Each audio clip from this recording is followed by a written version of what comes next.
Hello my dear friends and welcome back to another Star Wars news update. In today's video we're going to be talking about the Book of Boba Fett, how Robert Rodriguez may have included elements of Solo a Star Wars story and more. But without much further ado and without any more jibber jabber, let's just dive straight into it. So we're now just 2 days away from the Book of Boba and the hype has really been ramping up this week like we've not really seen before, and I want to start by talking about something that most people missed in one of the most recent teasers. This was brought to my attention by Mark, one of our channel members, and he pointed out that in the teaser called Throne, the same one that includes Sophie Thatcher's new character in it, there are indications of Boba's Rancor. So just in case you're out of the loop, a couple of months ago Star Wars Newsnet shared some concept art for the Book of Boba, and in it we see Boba riding a Rancor. And in another one of the recent teasers, we even see him and Fennec looking down at Jabba's Rancor cage, the same one that had Patissa in it before he died in Return of the Jedi. So all evidence points towards Boba Fett owning a Rancor in the series,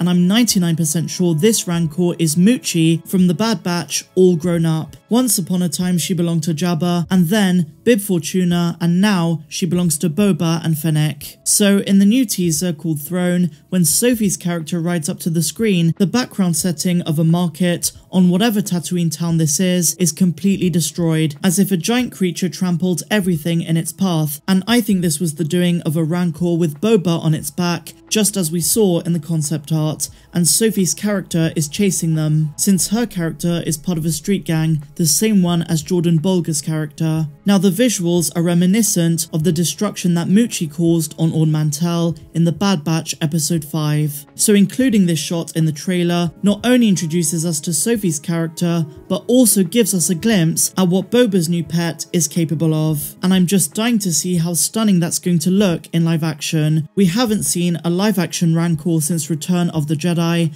and given the capabilities of the volume and modern CGI technology, I think this is going to be a real treat. And not to mention that it adds to the list of other incredible creatures that we've seen in the Mandoverse. For example, the Mudhorn and the Crate Dragon. So quite literally guys, strap yourselves in, a Rancor is coming. So now my dear Megalorians, just another tidbit for Boba Fett, some new information has emerged regarding Solo a Star Wars story. Apparently the Kasdans wanted to desperately include Boba into the movie before Lucasfilm insisted that he's off limits because they were developing him in another project. Obviously that other project, which was originally meant to be a Boba Fett movie, never came to fruition. But 3 years on, we're finally getting that Boba Fett project with the Book of Boba Fett. Let us dive into the details. Screenwriter Jonathan Kasdan has explained why he wasn't able to use the character of Boba Fett in the 2018 anthology film Solo a Star Wars Story. Kasdan is one of 2 credited writers on Solo, the other being his father Lawrence Kasdan, who is a legend in the franchise,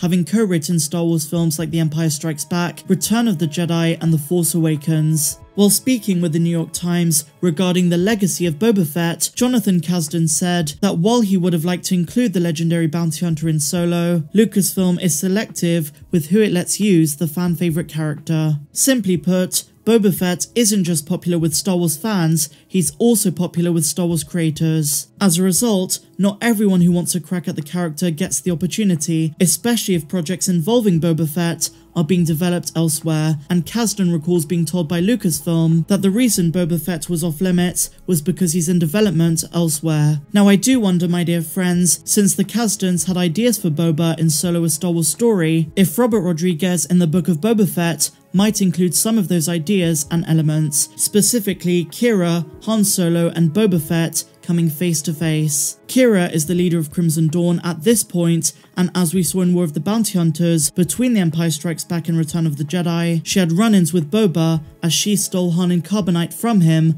on his way to Jabba's palace. But to be honest guys, I've been in 2 minds about her appearing in the series. For one thing, the most recent comic Crimson Reign #1 implies that she may not be alive by the time of Return of the Jedi, and subsequently 5 years later in the Book of Boba Fett. In Crimson Reign #1, the archivist, a mysterious character who narrates, says that the story of Qi'ra and Crimson Dawn is one of tragedy, and if this is true, then I think they'll use the comics and the comics alone to tell the rest of Qi'ra's story. Alternatively, Qi'ra might be the sole survivor of those comics and start a new syndicate if Crimson Dawn evaporates by the time of the Book of Boba Fett. All in all, I would love to see Emilia Clarke as Qi'ra once again, and she would definitely fit right into a show based on the galaxy's underbelly. But I guess we're going to find out in 2 days' time. There was of course a supposed plot leak which stated that Qi'ra was going to be the big bad of the series. I don't know about you guys, but I think that would be quite underwhelming. I love Qi'ra as a character, but this is the Book of Boba Fett, a series centered around one of the biggest badasses in the entire franchise. And while Qi'ra is powerful, she is powerful, I will give her that, I just feel as though she would be a little bit underwhelming if she is going to be the big bad of the series. Although I do like her character very much and think she would be right at home in the series, I don't see her being the biggest villain of this show. And given that Solo was not the most popular Star Wars movie, although it's definitely aged better than a lot of people would have assumed, you can't help but wonder how fans are going to react if Qi'ra appears as the big threat to Boba.